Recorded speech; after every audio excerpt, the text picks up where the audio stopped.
71쪽에 마가복음 10장 17절부터 함께 교독합니다.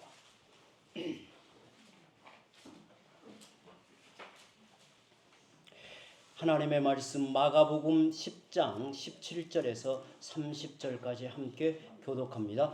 예수께서 길에 나가실새 한 사람이 달려와서 꿇어 앉아 묻자오되 선한 선생님이여 내가 무엇을 하여야 영생을 얻으리이까? 예수께서 이르시되 너가 어찌하여 나를 선하다 일컫느냐? 하나님 한 분 외에는 선한 이가 없느니라. 너가 계명을 안 하니 살인하지 말라, 간음하지 말라, 도둑질하지 말라, 거짓 증언하지 말라, 속여 빼앗지 말라, 내 부모를 공경하라 하였느니라. 그가 여짜오되 선생님이여 이것은 내가 어려서부터 다 지켰나이다.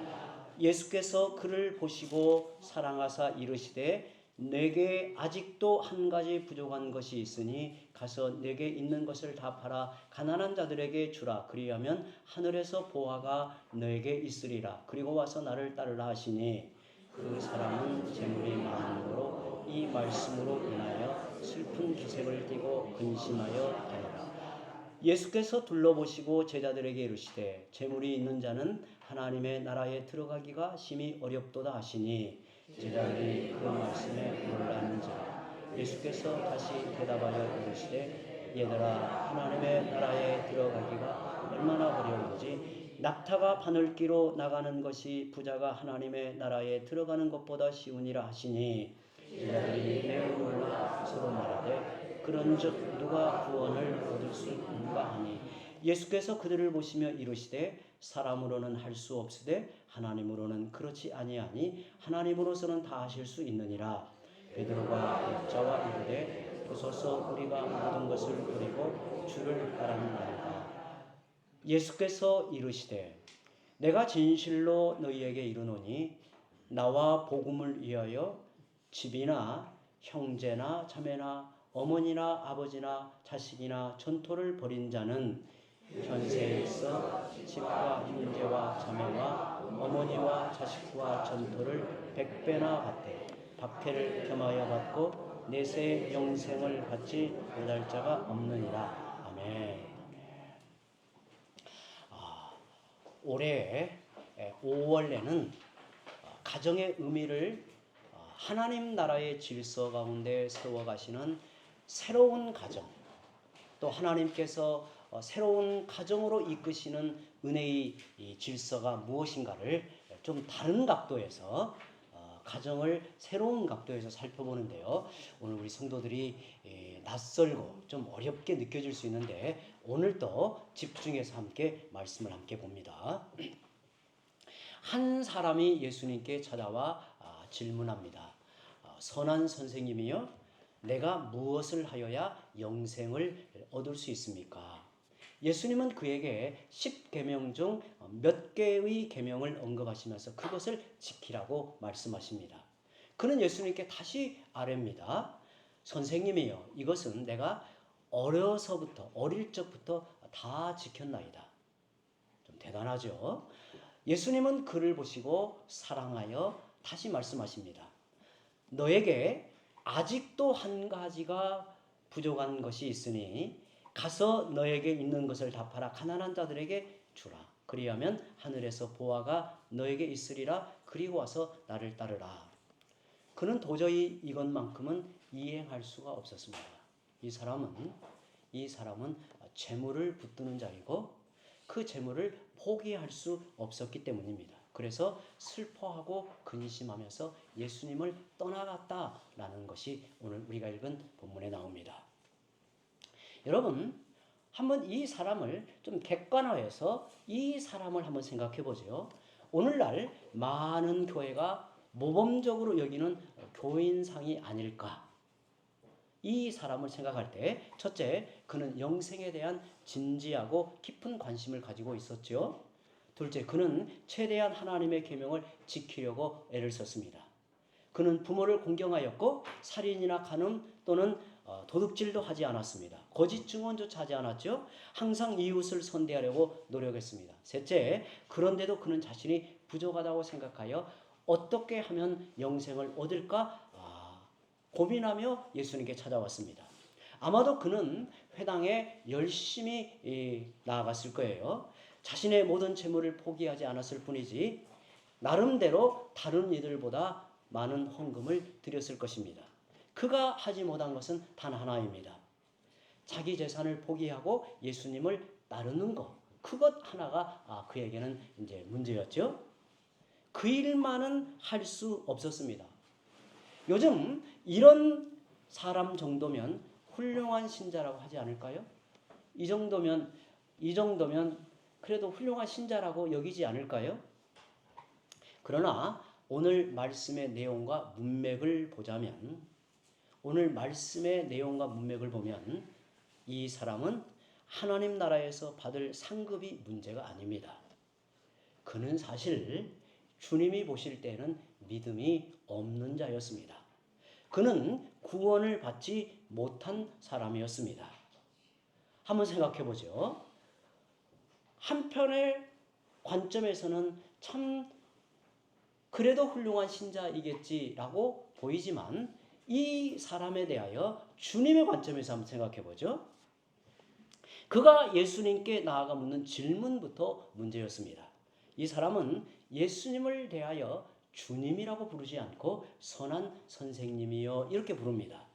물론 예수님을 대적했던 바리새인과 서기관에 비하면 훨씬 나은 자입니다. 그러나 그에게 예수님은 믿음의 대상이 아니라 자기 물음에 답을 얻는 유대인의 랍비에 불과했다는 거예요. 당시에 유대인들에게는 선생이 있어서 인생에 무슨 의문이나 답을 얻기 위해서는 찾아가서 질문을 하였는데 그 훌륭한 랍비에 불과했다고 우리가 보는 것입니다. 또한 이 사람은 무엇을 행해야 영생을 얻는 줄로 생각을 합니다. 자신의 행위로 영생을 얻으려고 한 겁니다. 예수님은 그에게 십계명으로 대답을 하십니다. 사실 십계명은 율법 중에 가장 중요한 10가지 계명이 아니라 율법 전체의 요약이죠. 마치 율법의 압축 파일과 같습니다. 십계명을 보다 자세하게 풀어서 보자면 율법 전체로 확장이 되는 겁니다. 만약 행위로 구원을 받으려고 한다면 율법의 모든 요구를 이행해야 되는 것이 원칙입니다. 한번 생각해 보죠. 한번 저를 보시기 바랍니다. 우리는 잘 알고 있습니다. 믿음으로 구원을 받는다는 거예요. 믿음으로 구원을 받는다는 것은 우리의 구주로 이 땅에 오신 하나님의 아들 그리스도를 믿음으로 그리스도를 우리 마음에 영접함으로 우리는 하나님의 은혜로 구원을 받습니다. 그러니까 하나님께서 우리를 구원하실 때에는 믿음으로 구원을 받는다라고 하는 것은 하나님께서 은혜를 베푸는 방식으로 구원을 받았다는 거예요. 그런데 또 하나의 구원의 길이 사실 성경에는 있습니다. 그것은 바로 뭐냐면 율법을 지킴으로 구원을 받는 방식이 있습니다. 이것이 불가능하기 때문에 문제이지. 여러분, 율법을 지켜 율법으로 구원을 받는 방식에는 무엇가 요구되냐면 조건이 되냐면 모든 율법을 온전하게 지켜야 되는 조건이 요구되는 거예요. 그러니까 율법으로 구원을 받는 방식에는 조건이 따르는데 모든 율법을 온전하게 지켜야 그가 구원을 받는다라고 하는 것입니다. 그런데 누구도 율법을 행할 수 없고 오히려 율법의 정죄 아래 처할 뿐이라는 거예요. 인간은 태어날 때 그 성향의 죄의 본성을 가지고 태어납니다. 죄성을 가지고 태어나요. 그래서 죄인이라고 합니다. 성경에 죄인이라고 할 때는 두 면의 관점에서 죄인이라고 합니다. 하나는 그가 부패한 죄인이라는 거예요. 부패한 죄인이라는 것은 뭐냐면 마귀가 되었다 그런 말이 아니라 부패한 죄인이라는 말은 하나님 앞에 인정받을 수 없는 의라는 말이에요.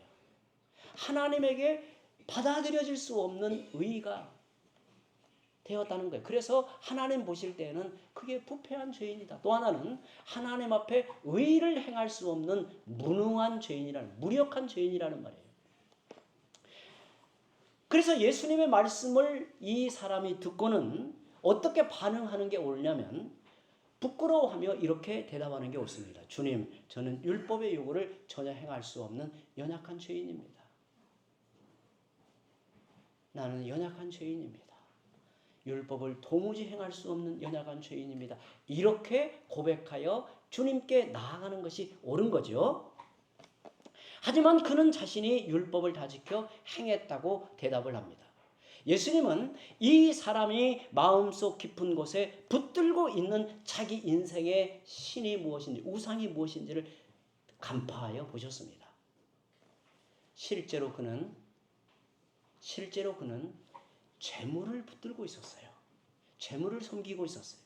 예수님이 하신 말씀은 자기의 모든 재산을 다 팔아 가난한 자들에게 나누어 주면 구원을 얻는다는 뜻이 아닙니다. 이 사람이 정말 의지하고 섬기는 대상을 정확히 간파하셨기 때문에 그것을 시험하여 찌른 것이죠. 이 사람이 마음을 기울여 섬기는 우상을 버리지 못하였기에 그는 예수님을 선택할 수가 없었던 거예요. 여러분, 겉으로는 신자의 행세를 할 수 있어요. 오늘 우리도 마찬가지예요. 교회도 다닐 수 있고 나름대로 신자의 행세를 할 수가 있어요. 그런데 내 마음 중심에 붙드는 것이 무엇인가? 과연 참되게 그리스도를 나의 구주요 주님으로 붙드는가? 아니면 예수님은 어떤 종교 생활의 일환으로 아는 정도이지 내 인생에 궁극적으로 붙드는 것이 무엇이냐가 문제가 되는 거예요. 그런데 이 사람은 어찌 보면 겉으로는 매우 훌륭한 신자인 것처럼 보였지만 예수님은 그 속마음을 보시고 그가 붙들고 있는 정체가 무엇인가를 간파하시고는 그를 시험하여 보신 거죠. 넘어질 수밖에 없는 시험하신 거죠. 그 사람이 근심하여 돌아간 후에 예수님은 부자가 천국에 들어가는 것이 얼마나 어려운지 제자들에게 말씀하십니다. 여기서 부자는 누구를 가리킬까요? 부자가 돈이 많은 사람을 부자라고 할까요? 여기서 말하고 있는 부자는 자기 욕심으로 사는 자, 탐욕의 본성을 따라 사는 자를 지금 말하고 있습니다. 여러분, 돈이 없다고 해서 하나님 앞에 가난한 자가 되는 게 아니에요. 하나님 앞에서 우리가 가난한 자가 중요하잖아요. 가난한 마음을 갖는 게 중요하잖아요. 그런데 돈이 없다고 해서 가난한 마음이 되는 게 아니에요. 돈이 많다고 해서 또 가난한 마음을 갖지 못하는 것도 아니에요. 예수님은 부자가 천국에 들어가는 것이 얼마나 어려운지 제자들에게 말씀하십니다. 23절에서 25절에 재물이 있는 자는 하나님의 나라에 들어가기가 심히 어렵도다. 얘들아, 하나님의 나라에 들어가기가 얼마나 어려운지 낙타가 바늘기로 나가는 것이 부자가 하나님의 나라에 들어가는 것보다 쉬우니라. 제자들은 이 말씀을 듣고는 매우 충격을 받았어요. 깜짝 놀란 거죠. 그러면 누가 구원을 얻을 수 있다는 말인가? 예수님은 그들에게 또 이렇게 말씀하십니다. 그들의 질문에 이렇게 말씀하십니다. 사람으로는 할 수 없으되 하나님으로는 그렇지 아니하니 하나님으로서는 다 하실 수 있느니라.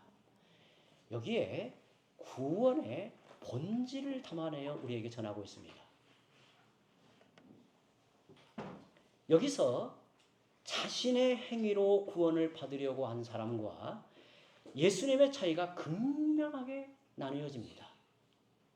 여러분, 구원은 우리가 하나님의 은혜를 입어 이렇게 구원받은 백성으로 하나님 앞에 예배하고 있는데 구원은 하나님의 전적인 사역입니다. 하나님의 절대적인 사역입니다. 우리는 하나님이 값없이 베푸시는 은혜로 구원을 얻습니다. 구원은 하나님의 능력으로 이루시는 기적입니다. 여러분, 이 세상에 어떠한 기적으로도 비교할 수 없는 참으로 하나님만이 행하여 나타내시는 유일한 기적이 있다면 그것은 바로 나 같은 부정한 죄인이 억만가지 죄 아래 살던 죄인이 하나님의 의의 백성, 하나님의 거룩한 백성, 하나님의 생명을 부여받은 은혜의 구원이라는 사실이 이게 놀라운 거예요. 저는 종종 두 가지로 인하여 매우 놀랄 때가 있습니다. 매우 놀랄 때가 있어요. 정말 제 솔직한 고백이 놀랄 때가 뭐냐면 복음을 전하는데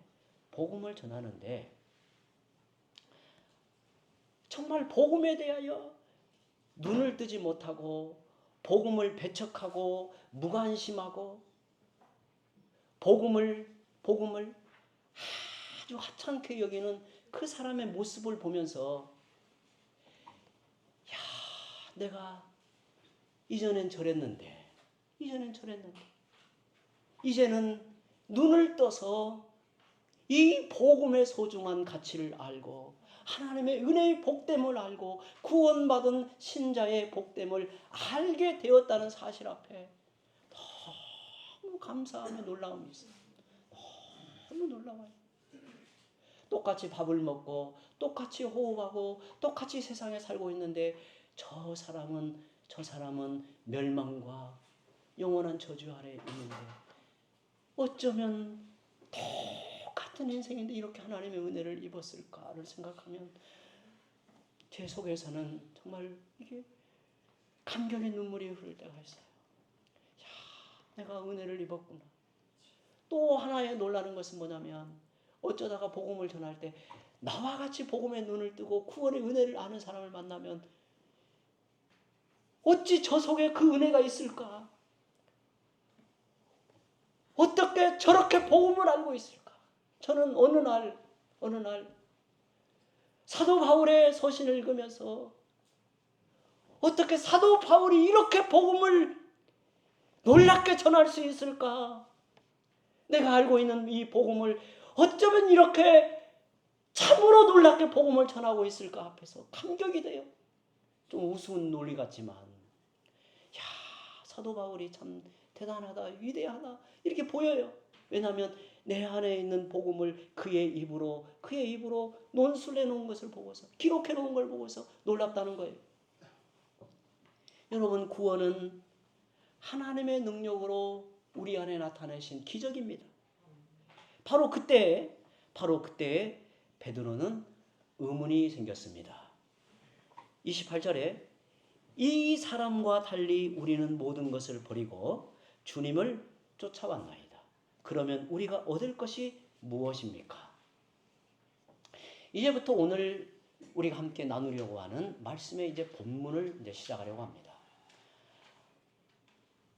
앞에서 우리가 이 말씀을 생각하려고 이 본문을 여기까지 왔어요. 이제 중요한 본문을 함께 생각해 봅니다. 오늘 29절과 30절을 함께 깊이 생각해 보려고 앞에 서론을 우리가 함께 보았습니다. 29절, 예수님은 간명하지만 참으로 이해하기 어려운 이해하기 힘든 말씀을 제자들에게 전하십니다. 같이 한번 읽어보죠. 29절 30절 함께 읽어봅니다. 예수께서 이르시되 내가 진실로 너희에게 이르노니 나와 복음을 위하여 집이나 형제나 자매나 어머니나 아버지나 자식이나 전토를 벌인 자는 현세에 있어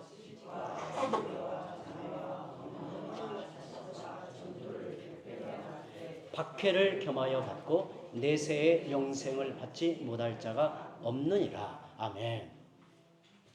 우리는 이 말씀을 단순히 헌금이나 헌신의 차원에서 이해하려고 합니다. 그래서 하나님이 헌신하면 더 많은 재물이나 건강 또는 다른 좋은 것으로 보상해 주시는 것으로 이 말씀을 이해하려고 합니다. 그런데 이 말씀은 그렇게 단순하게 볼 내용이 아닙니다. 그것을 말하고자 하는 게 아닙니다. 이 말씀을 천천히 읽어보면 이해하기 어려운 이유 중에 하나는 하나님이 구약에서 하신 말씀과 충돌하는 것처럼 보이기 때문에 그렇습니다. 저는 이 말씀을 1차적으로는 제자들의 관점에서 이 말씀을 이해해보는 게 중요하다는 거예요. 왜냐하면 제자들에게 이 말씀을 하고 계시기 때문에, 그리고 오늘 우리에게 또 적용이 되는 겁니다. 그런데 제자들의 입장에서 이 말씀을 듣고서 이해하기 어려운 이유 중에 하나는 하나님이 구약에서 하신 말씀과 충돌하는 것처럼 보이기 때문에 그렇습니다. 여러분, 예수님과 복음을 위해 버려야 할 것들이 무엇인지 살펴보십시오. 모두 이스라엘 백성이 결코 버려서는 안 되는 것들입니다. 또한 이 말씀을 이 시대의 관점으로 이해하려 해서도 안 됩니다. 이것은 모두 구약 시대에 하나님이 이스라엘 백성들에게 주신 약속에 해당하는 겁니다. 집, 형제, 자매, 어머니, 아버지, 자식 전토는 그들에게 주시는 언약의 복을 말하고 있는 거예요. 이것을 크게 두 가지로 나누어 생각해 볼 수 있어요. 땅과 씨로 나누어 볼 수 있습니다. 우리가 지금 5월 첫째, 둘째 주일에 생각했던 그 땅과 씨로 나누어 볼 수 있는데, 집과 전토는 땅, 기업에 속합니다. 형제, 자매, 어머니, 아버지, 자식은 씨, 백성들에게 속합니다. 그런데 이것은 믿음의 손주 아브라함에게 약속하신 언약의 복을 말하는 거예요. 한번 아브라함에게 언약의 복을 어떻게 말씀하셨는가? 창세기 13장 14절에서 17절 함께 읽어봅니다. 롯이 아브라함을 떠난 후에 여호와께서 아브라함에게 이르시되 너는 눈을 들어 너 있는 곳에서 북쪽과 남쪽 그리고 동쪽과 서쪽을 바라보라. 보이는 땅을 내가 너와 내 자손에게 주리니 영원히 이르리라. 내가 내 자손이 땅에 티끌 같게 하리니 사람이 땅에 티끌을 능히 셀 수 있을진데 너의 자손도 세리라.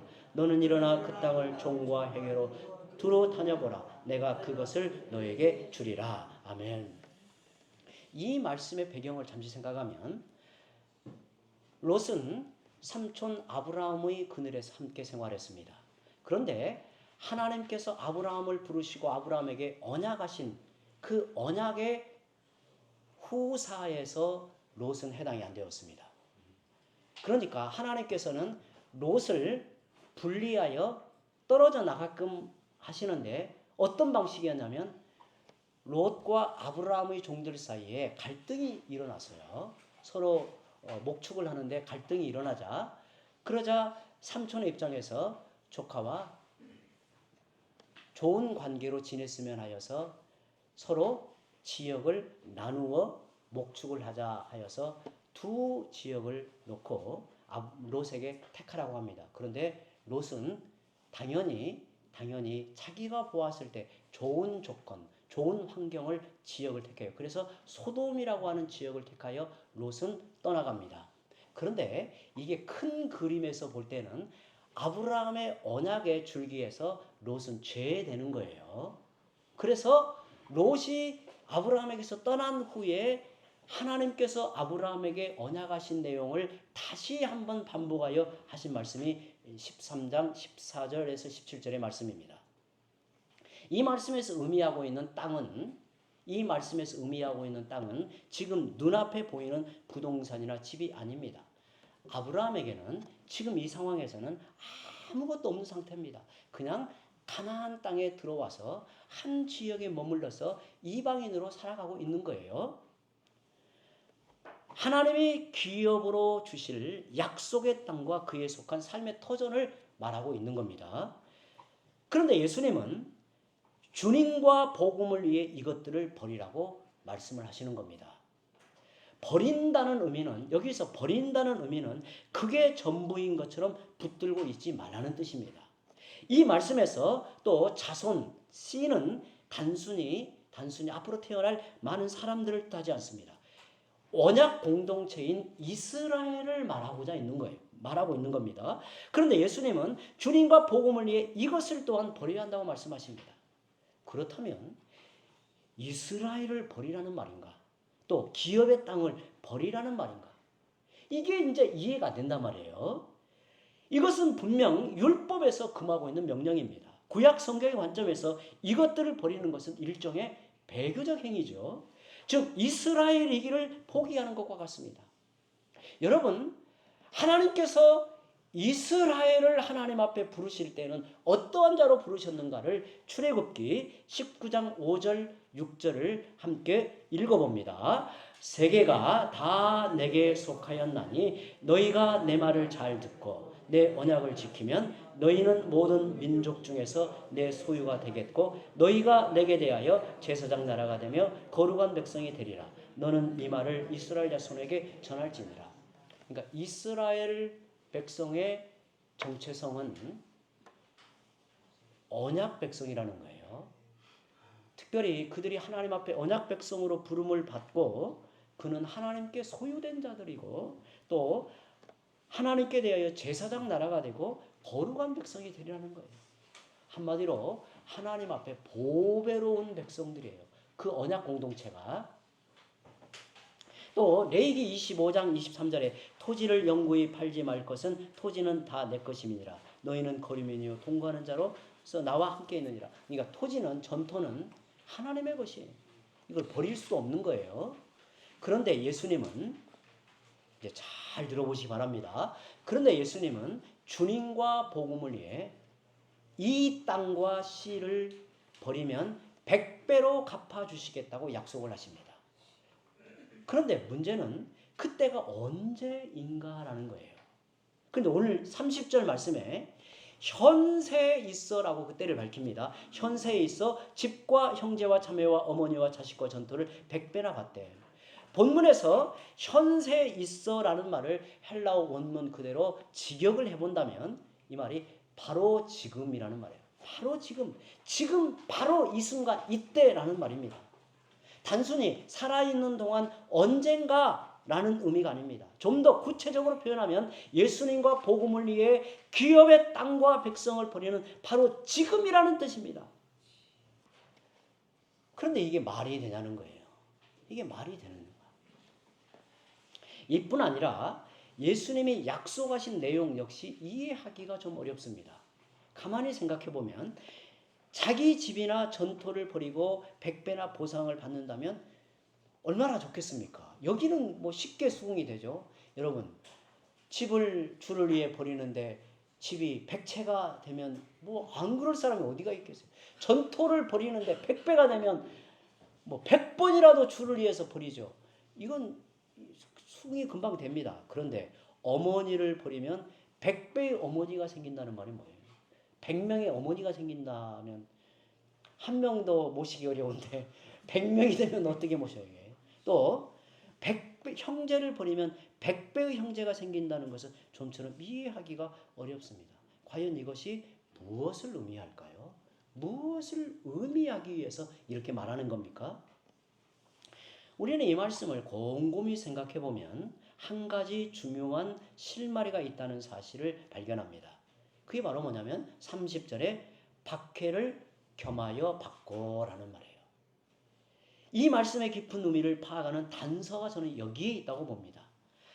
100배를 받는데 박해를 겸하여 받고 이렇게 말합니다. 예수님과 복음을 위하여 자기의 백성들과 기업의 땅을 버린 자는 바로 그 순간 100배의 보상을 받는다. 그런데 박해를 겸하여 받는다고 합니다. 이것이 무엇을 의미할까요? 사실은 이에 대하여 예수님의 공생애를 통해 이미 우리에게 보여주었습니다. 여러분, 누가 예수님을 고소했습니까? 누가 예수님을 십자가의 죽음으로 내몰았습니까? 구약의 언약 공동체를 자처한 유대인들이 예수님을 내몰고 배척하였습니다. 예수님이 어디에서 쫓겨났습니까? 거룩한 도성 예루살렘에서 쫓겨나 영문 밖으로 가셨습니다. 예수님은 우리가 5월 첫 주일에 생각한 대로 자기 땅에서 그 언약의 땅에서 자기 백성, 언약 백성들에게 거절을 당하셨습니다. 하나님의 아들 그리스도께서 우리와 같은 몸을 입고 이 땅에 오셔서 그분을 어찌하셨는가? 자기 땅에 오셨는데 그리고 자기 백성들에게 거절을 당하셨습니다. 핍박을 받아 자기 백성들에게 거절을 당하시고 자기 땅에서 쫓겨나신 분이 바로 예수 그리스도이십니다. 성도 여러분, 주님을 따르기 원하는 제자들은 주님이 가신 길을 따라가야 합니다. 그래서 제자들은 성전과 회당에서 출교를 당할 것입니다. 백성들에게 멸시를 당하고 채찍에 맞고 가정에서도 쫓겨나게 될 것입니다. 사는 동안 언젠가 그러는 게 아니라 바로 그때 예수님을 쫓아갈 때, 예수님과 복음 때문에 동족 이스라엘에게 핍박을 받아 기업의 땅과 가정에서 쫓겨나게 될 때, 그 사람은 100배나 되는 새 가족, 새 기업을 보상으로 받을 것이라고 말합니다. 그것이 무엇일까요? 그것이 바로 교회라고 하는 거예요. 교회. 사랑하는 성도 여러분,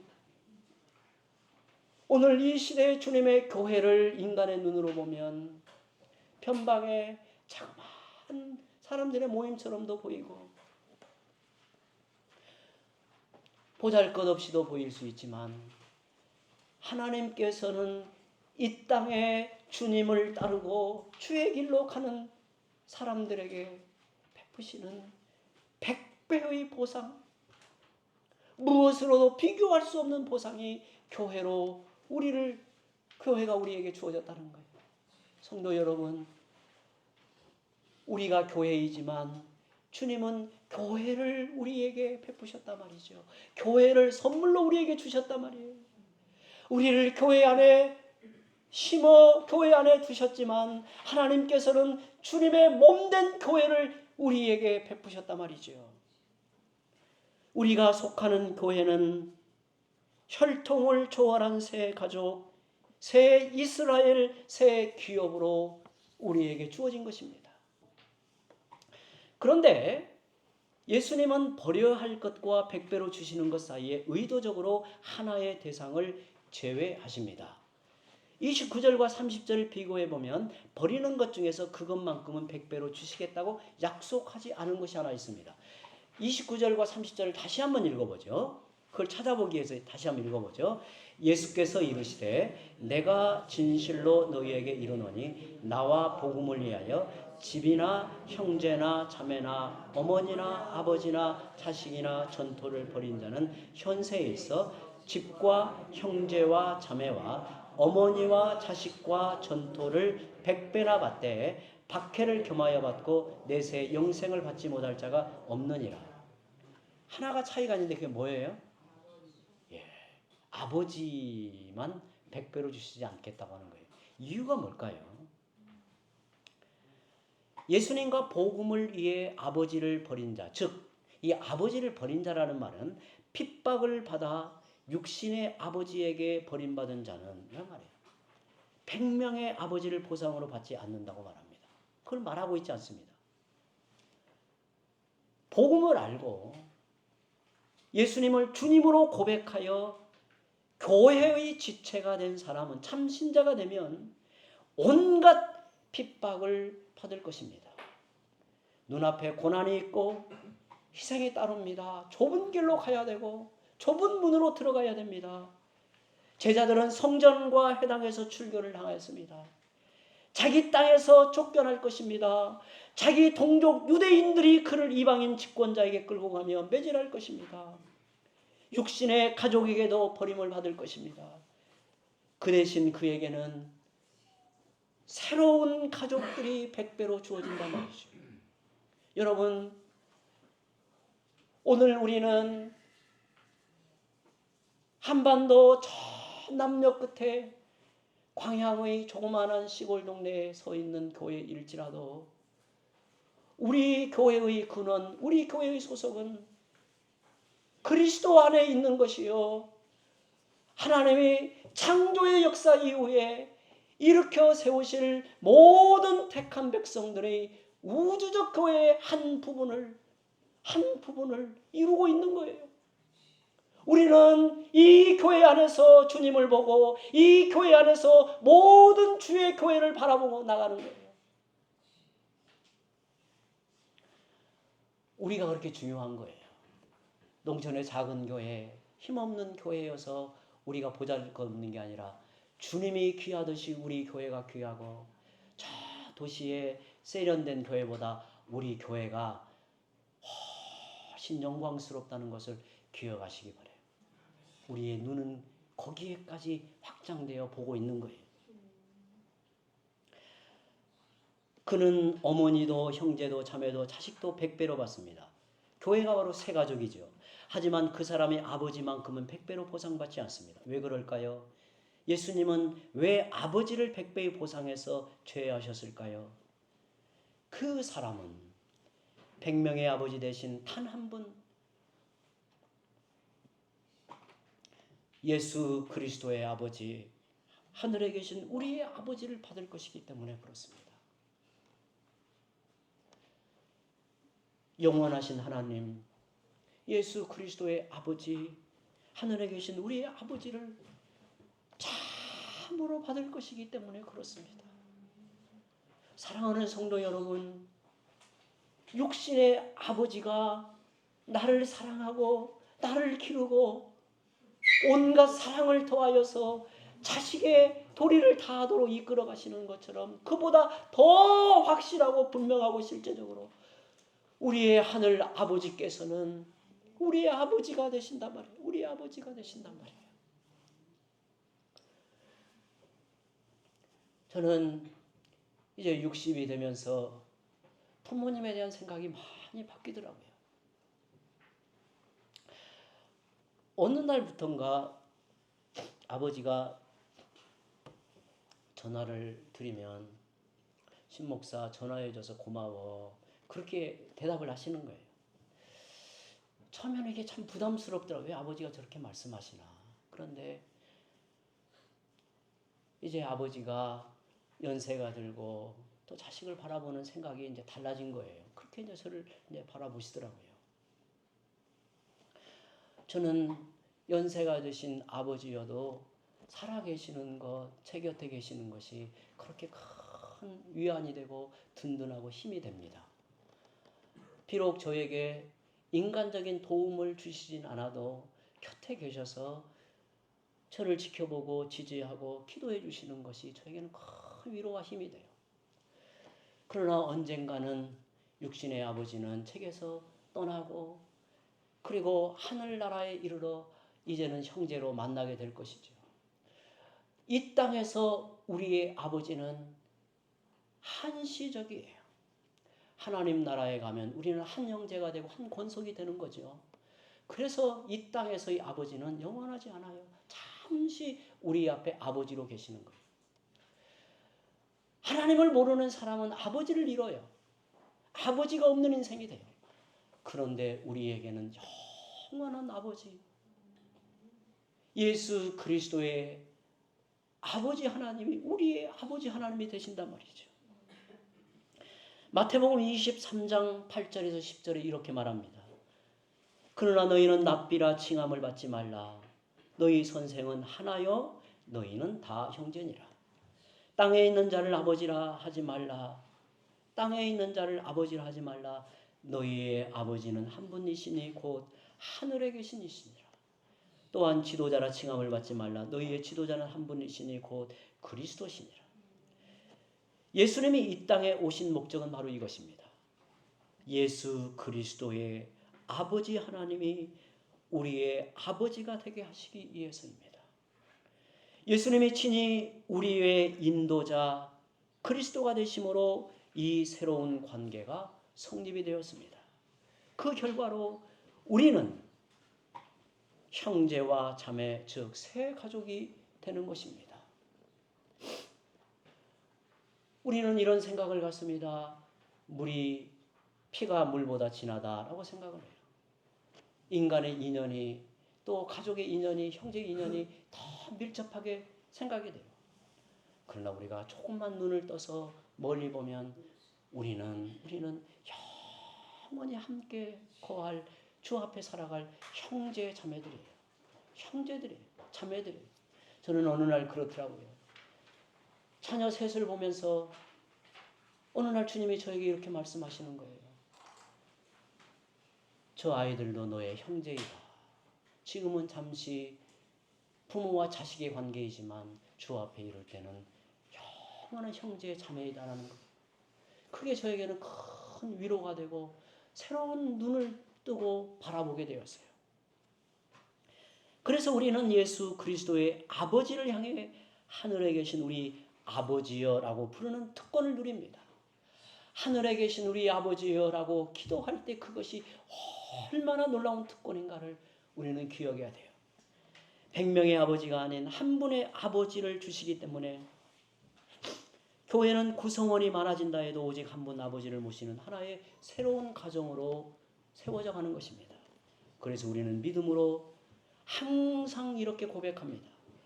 우리는 하나의 거룩하고 사도적인 공교회를 믿습니다라는 이 믿음의 고백으로 함께 모이고 함께 교제하고 또 세상을 향해 나아가는 겁니다.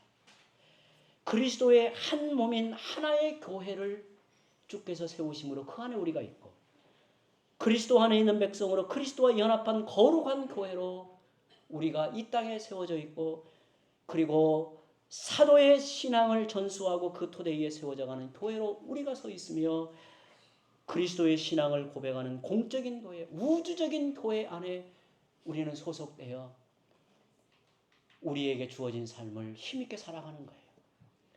우리에게는 고난도 있고 박해도 있고 손해도 있고 희생도 있을 것입니다. 그러나 우리와 같은 복되고 가치 있는 인생을 사는 사람들이 이 세상에는 없어요. 우리처럼 친밀한 형제, 우리처럼 복된 형제 자매가 세상 어디에서도 우리는 찾을 수가 없어요. 그래서 우리는 서로를 위해 기도하고 서로 권면하고 위로하면서 주의 은혜의 백성으로 살아가는 것입니다. 기도합니다.